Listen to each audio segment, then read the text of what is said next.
Les images que vous allez voir sont réelles. En raison de leur caractère particulier, elles sont déconseillées à un public sensible.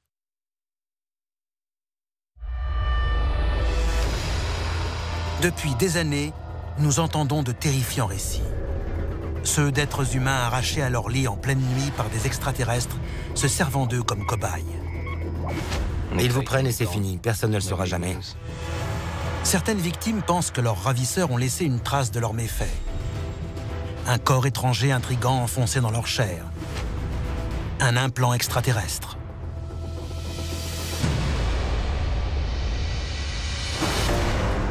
Aujourd'hui, vous allez rencontrer un praticien qui s'est spécialisé dans leur retrait. Ce que vous allez découvrir est incroyable.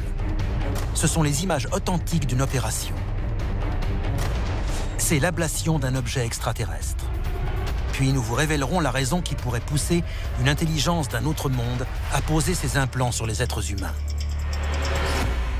Ces choses viennent d'ailleurs. La machine est en marche. Des dossiers restés confidentiels pendant des décennies et décrivant des manifestations extraterrestres ont été rendus publics.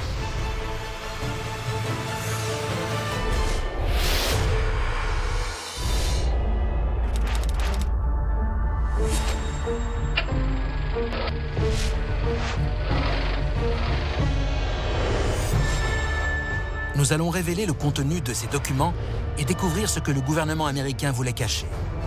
C'est à suivre dans Alien Files, l'émission qui perce à jour les plus grands secrets de la planète Terre.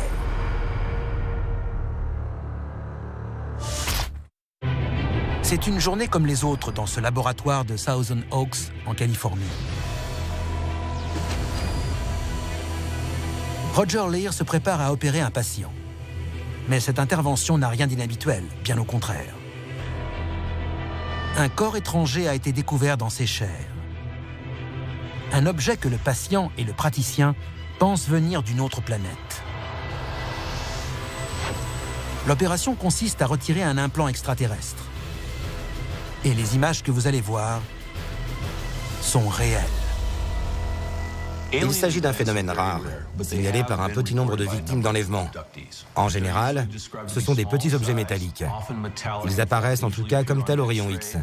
On les trouve dans n'importe quelle partie du corps, le bras, l'oreille, et même en plein milieu du cerveau. Roger Leir a consacré sa carrière à la recherche dans un domaine bien précis. Je m'appelle Roger Leir. Je suis spécialiste en chirurgie pédiatrique. J'ai consacré près de 30 années de ma vie à l'ablation de corps étrangers sur des victimes d'enlèvements extraterrestres. Connu dans le monde entier pour son travail, Roger Leir pense que ces objets sont bien de nature extraterrestre. Ces découvertes sont éloquentes. Mais à quel moment ces patients ont-ils pu recevoir ces implants supposés provenir d'un autre monde ? Lors d'une rencontre du 4e type. On classe en 4 catégories les rencontres avec une forme de vie extraterrestre. Une rencontre du premier type est le simple fait d'observer un ovni dans le ciel. Une rencontre du deuxième type, c'est quand le témoignage est étayé par des traces physiques laissées par l'ovni. Une rencontre du troisième type, c'est quand vous avez également un contact visuel avec les occupants de l'OVNI, qu'ils soient à l'intérieur ou à l'extérieur. La rencontre du 4e type ajoute un élément terrifiant. Le témoin est enlevé par les extraterrestres. Les témoignages d'enlèvement par des extraterrestres se sont multipliés à travers le XXe siècle. Mais nous savons que ce phénomène existe depuis des millénaires et qu'il existe toujours. Selon une étude, 4% de la population mondiale, soit près de 280 millions de personnes, auraient été enlevées par des extraterrestres. Mais moins de la moitié de ces victimes seraient conscientes de ce qui leur est arrivé. La majorité occulterait totalement cet événement traumatisant. Il se passe beaucoup de choses dans l'esprit humain quand on ferme les yeux. Il y a les rêves, les cauchemars, les terreurs nocturnes. Est-ce juste dans notre tête ou est-ce que quelque chose se passe vraiment? D'après certains experts, les enlèvements se pratiquent au moment où nous sommes le plus vulnérables. Mais à quel moment de notre histoire ont-ils commencé? Le mot nightmare, qui signifie cauchemar en anglais, vient du mot mare, désignant les démons, et night, la nuit. Et s'il s'agissait de quelque chose de bien plus concret? Si ces visions cauchemardesques étaient le fruit d'une expérience réelle? Imaginez, vous vous réveillez en plein milieu de la nuit, vous ne pouvez pas bouger, vous respirez à peine, vous sentez une pression sur votre poitrine comme si quelqu'un vous maintenait sur votre lit de tout son poids. Vous êtes terrorisé, vous ne pouvez rien faire. Vous êtes seul, dans le noir, vous êtes vulnérable. Comme vous êtes endormi, ils entrent sans se faire remarquer. Vous ne les voyez pas. Tout à coup, ils vous immobilisent. Vous vous réveillez, mais c'est trop tard. Ils vous prennent et c'est fini. Depuis qu'il est enfant, Mark Rotley déclare que des extraterrestres pratiquent sur lui des expériences en pleine nuit. Il y avait 3 êtres dans ma chambre. Je voyais très clairement ce qui se passait, j'étais réveillé, en pleine possession de mes moyens, mais pétrifié par la peur, ou par quelque chose qui m'aurait immobilisé. Je me souviens très bien qu'ils ont introduit un objet conique dans mon oreille, et c'était fini. J'étais réveillé. Dans d'autres cas, certaines victimes racontent avoir été embarquées à bord d'un vaisseau et avoir servi de cobayes pour de terribles expériences. Elles en gardent d'ailleurs les cicatrices.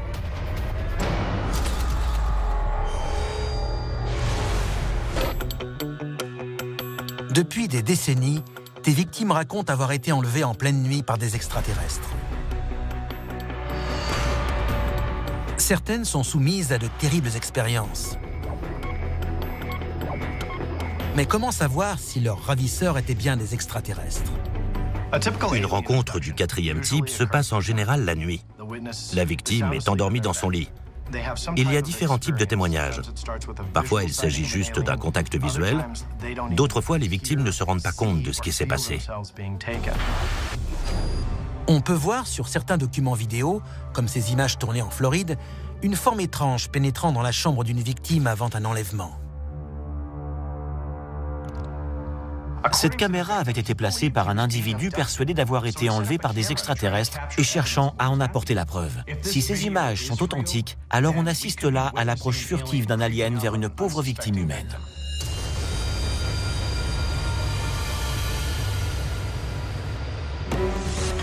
Beaucoup de gens diront que ces images sont truquées ou interprétées. Mais on ne peut pas nier qu'il existe certaines preuves physiques. Par exemple, la présence de multiples témoins visuels rend des faits totalement crédibles, comme dans le cas de l'affaire Travis Walton. Dossier déclassifié, l'enlèvement de Travis Walton. Cette histoire a fait la une des journaux en 1975. La nuit du 5 novembre, Travis Walton, bûcheron, rentre chez lui accompagné de plusieurs collègues après une journée de travail en forêt. On était un groupe de 7 personnes. On rentrait des montagnes. On avait travaillé toute la journée. Il remarque une étrange lumière derrière les arbres. La voiture s'arrête. Travis en descend et s'approche. À cet instant précis, quelque chose m'a frappé. Et puis j'ai vu toutes ces formes autour de moi. Et j'ai repris mes esprits et j'ai vu ces créatures qui me dévisageaient. J'étais très faible. Quelques jours plus tard, Travis réapparaît choqué et confus. Je n'avais plus aucune notion du temps. Ils m'ont dit de toucher mon visage et j'ai senti que ma barbe avait poussé. Quel choc quand ils m'ont dit que j'avais disparu pendant 5 jours. Le phénomène vécu par Travis Walton est connu sous le nom d'épisode de temps manquant. Le temps manquant est un phénomène clé pour comprendre ces affaires d'enlèvement. Certaines victimes assurent avoir repris conscience 20 minutes après les faits, ou 2 heures, et parfois même plusieurs jours plus tard. Mais le fait que l'on n'ait pas de souvenir de l'enlèvement ne signifie pas que l'inconscient, lui, n'en garde pas une trace.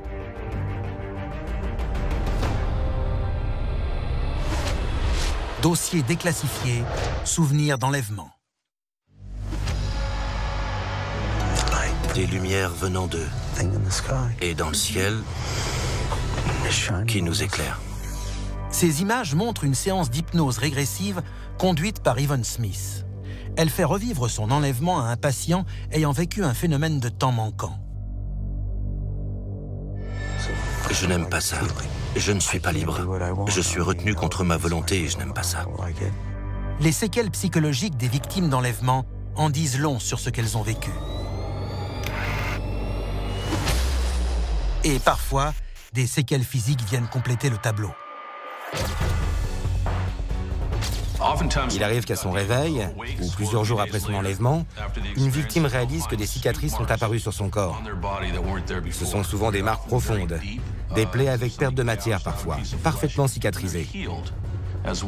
L'apparition soudaine de ces traces et leur cicatrisation est médicalement inexplicable. Ces cicatrices ont été étudiées par des médecins espérant trouver la raison de ces mystérieux enlèvements. Mais la réponse, en fait, pourrait bien se trouver un peu plus loin, dans les chairs mêmes de ces victimes. Dans les cas où les victimes d'enlèvement présentent des cicatrices sur certaines parties du corps, on observe d'une part l'apparition de ces marques, mais aussi celle d'un corps étranger plus en profondeur. Ces corps étrangers sont de petits objets de nature inconnue, tant par leur forme que par leur origine. Pourrait-il s'agir de ce que certains chercheurs qualifient d'implants extraterrestres? Si les implants sont la clé pour comprendre la raison des enlèvements, alors il faut les retirer et les étudier pour trouver la réponse à ce mystère.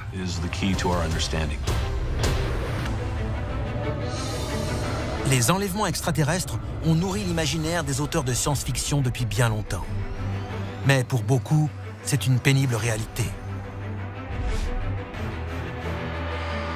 Il y a d'innombrables récits d'enlèvements extraterrestres à travers toute la surface du globe. Ceux étayés par des traces physiques ou des cicatrices, en revanche, sont beaucoup plus rares. Ce sont ces cas, ceux où il existe des séquelles tangibles, qui doivent retenir toute notre attention. En Californie, un praticien estime avoir découvert dans quel but les extraterrestres enlevaient des êtres humains. La réponse se cachait juste sous leur peau.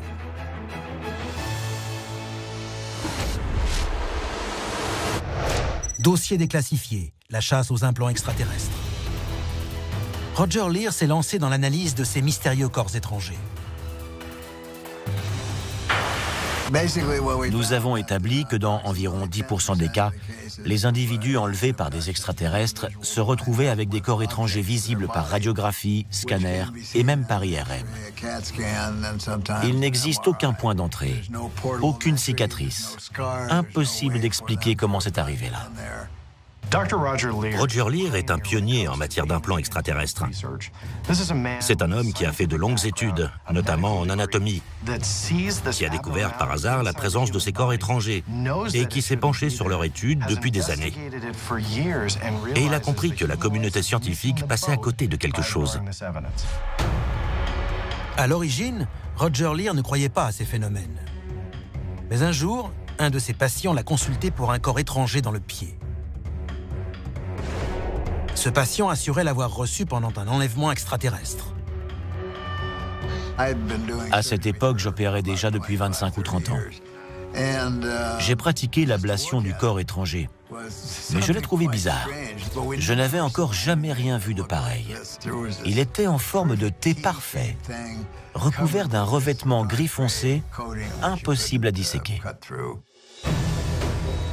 À ce jour, Roger Leir et son équipe ont pratiqué des ablations de corps étrangers sur 15 patients victimes de rencontres du 4e type. 16 implants ont été récoltés.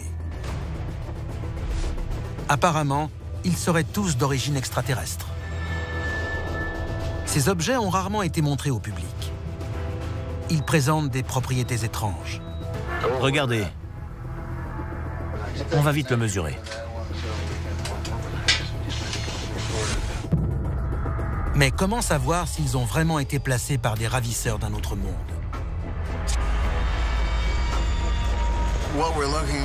Ceci est un objet que nous avons retiré du corps d'un patient déclarant avoir été enlevé par des extraterrestres. Il est fait d'un matériau qui n'est pas d'origine terrestre. Cette déclaration n'est pas basée uniquement sur les constatations de Roger Leir. Des analyses ont été réalisées par de nombreux laboratoires et le confirment. Parmi eux, le laboratoire national de Los Alamos, où s'est tenu le projet Manhattan. C'est l'un des 2 seuls sur le territoire américain à être habilité pour la recherche sur les armes nucléaires. Ses conclusions sont stupéfiantes. Le laboratoire a renvoyé des pages et des pages d'analyse qui mènent toutes à une seule et même conclusion. La seule explication logique était que le corps étranger provenait d'une météorite. J'ai failli en tomber à la renverse. Ces conclusions provenaient de l'un des laboratoires les plus réputés au monde. Et la seule possibilité envisageable pour eux était une origine météorique. Il faut bien comprendre ce que signifie une telle conclusion. Ça veut dire que ce n'est pas de ce monde. Ces choses viennent d'ailleurs. Un laboratoire scientifique établit que l'objet prélevé dans le bras d'un individu se disant victime d'un enlèvement extraterrestre et qui n'a aucune raison de se retrouver avec un fragment de météorite dans le corps est d'origine extraterrestre. Franchement, c'est énorme. D'autres laboratoires arrivent à la même conclusion. Mais il reste toujours une question en suspens. Pourquoi des extraterrestres placeraient de tels implants? Là encore, seul Roger Leir pourrait avoir trouvé la réponse. Ce que j'ai découvert, c'est quelque chose que tout le monde devrait savoir sur cette planète. Mais ce n'est pas le cas. Roger Leir, après des années de recherche, a établi une hypothèse à glacer le sang sur la raison de la présence des implants extraterrestres dans le corps des victimes d'enlèvement.